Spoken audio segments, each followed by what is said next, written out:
I'm Maria Schmitz and I'm your host today. The story I like most in von Stompenard's book 21 Managers for the 21st Century, subtitled How Innovative Leaders Manage in the Digital Age, is a story about Martin Gillo, who created a hyperculture in response to one of his many dilemmas. So the hero in this video is Martin Gillo of AMD Dresden, who managed to solve the many problems facing him by a process of co-evolution. Gillo initiated the co-creation of a new hyperculture. The conflict was a real dilemma outlined by von Stompenars in the book I just mentioned. The message is that even a language can be used as a hyperculture, and this language was English. A lingua franca is a language used for communication between speakers of different native languages. That is, internationally, supra-regionally, or even regionally, and that enables people from different language communities to collaborate in specific fields, be it commerce, diplomacy, administration, science, or business. Widespread languages of communication today are, for example, English and Spanish.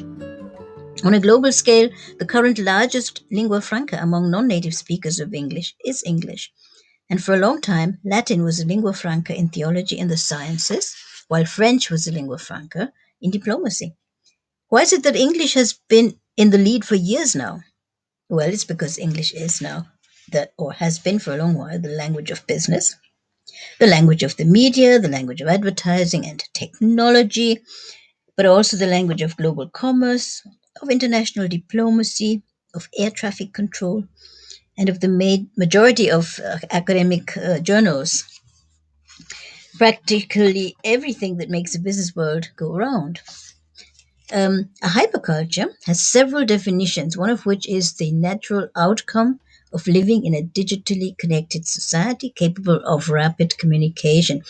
It is all encompassing, all engulfing, but for our purposes, a hyperculture is precisely tuned to its corporate objective. It exists in order to excel. As a result, English can be used in companies as a hyperculture. The company language of Hewlett Packard and Motorola is English.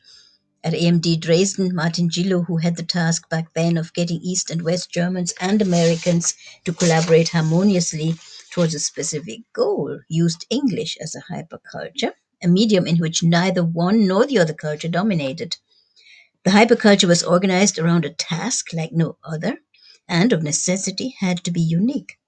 It followed that although several national cultures could contribute to a solution, no single culture owned it. A hyperculture in this context is precisely tuned to its corporate objective. It exists in order to excel. So, to wrap it up, a hyperculture was designed to help the company excel and is precisely tuned to its corporate objective. It puts everyone on an equal footing so that no one owns the process. And hyperculture has been used, therefore, in dilemma theory and practice to unite and to excel. It unites employees of different ethnicities doing business together, engenders and supports good student relations, and promotes trust and team building activities.